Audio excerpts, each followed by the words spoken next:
আপনারা দেখতেই পাচ্ছেন। তো এখানে কিন্তু কয়েকটি কিন্তু ছোট ছোট কিন্তু ঘর তৈরি করা হয়েছে।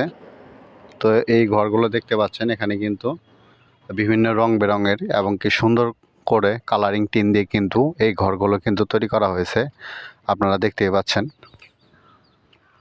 তো এটা কিন্তু হচ্ছে যে যে মেন রোডটি দেখতে পাচ্ছেন, হাই রোড হচ্ছে। তো এই হাই রোডের কিন্তু সাইডেই এই ঘরগুলো তৈরি করা হচ্ছে এবং এই ছোট ছোট ঘরের মাঝখানে একটি বড় ঘর দেখতে পাচ্ছেন।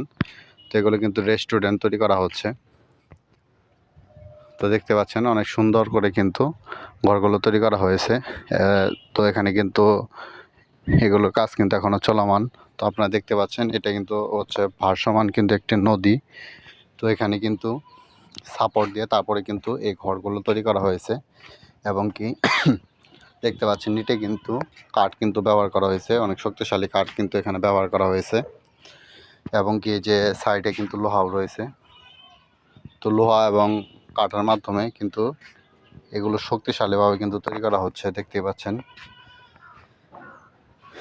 এটা কিন্তু নদী থেকে কিন্তু অনেক উঁচু করে কিন্তু তৈরি করা হয়েছে এবং সাইডে যে ঘরগুলো দেখতে পাচ্ছেন এগুলোর কাজও কিন্তু চলমান। তো বন্ধুরা, আপনারা চাইলে এই সুন্দর জায়গাগুলোতে ঘুরতে আসতে পারেন, অনেক সুন্দর একটি জায়গা। এবং চালের উপরে দেখতে পাচ্ছেন এখানে কিন্তু টিনের নিচে কিন্তু ককশিট ইউজ করা হয়েছে।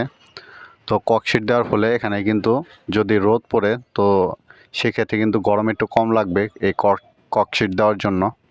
এটা কিন্তু আপনারা অনেকেই জানেন। তো অনেক সুন্দর কিন্তু একটি দৃশ্য। তা আপনারা চাইলে এই সুন্দর জায়গাটিতে ঘুরতে আসতে পারেন এবং এই সুন্দর জায়গাটি কোন জায়গায় অবস্থিত আমি আমার কমেন্ট বক্সে অবশ্যই জায়গার লোকেশনটি দিয়ে দিব। তো বন্ধুরা, যারা আপনারা আমার এই ব্লগগুলো দেখছেন আর এই ব্লগগুলো আপনাদের কাছে কেমন লাগে তা কিন্তু অবশ্যই আপনারা কমেন্টের মাধ্যমে